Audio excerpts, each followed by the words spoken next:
Hachette Audio presents 1983, Reagan, Andropov, and a World on the Brink. Written by Taylor Downing. Read by Ben Onwukwe.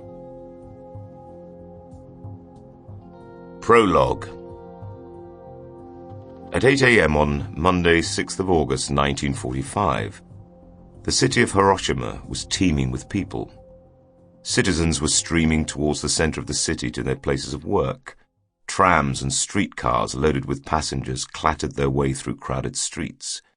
The bridges over the 6 tributaries of the Ota River that flow through the city and out into the inland sea were packed with commuters. 8,000 schoolgirls had been drafted into the center of the city to work on air raid defenses. Tens of thousands of soldiers in the local barracks, stripped to the waist, were performing morning exercises. It was a beautiful summer morning, already warm, and a little humid, suggesting it would get uncomfortable later in the day. There was a bright blue sky above. There had been an air raid warning earlier, but the all-clear had been sounded half an hour before. Few people noticed the 3 aircraft, tiny specks in the sky at 31,000 feet, one ahead of the 2 others. A doctor at home 2 miles north of the city centre wrote in his diary, "Shimmering leaves, reflecting sunlight from a cloudless sky, made a pleasant contrast with shadows in my garden." At 8:15 a.m., a blinding flash of what seemed like lightning lit up the sky, followed almost immediately by a wall of heat.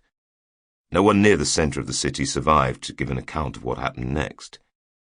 A college student, well away from the centre, remembered, "We felt a tremendous flash of lightning. In an instant we were blinded and everything was just a frenzy of delirium."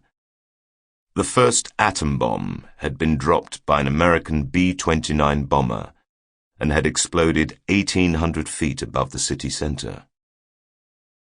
Later calculations put the temperature at the hypocenter of the explosion, the point on the ground directly below where the bomb ignited, at between 3,000 and 4,000 degrees centigrade. Buildings were vaporized in an instant. At 600 meters from the hypocenter, the heat was intense enough to scar granite, and at 1,000 meters, roofing tiles bubbled.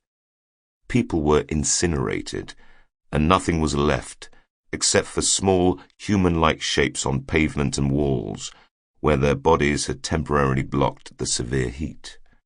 Up to 200 meters from the hypocenter, life and property were shattered, burned and buried under ashes. The destruction...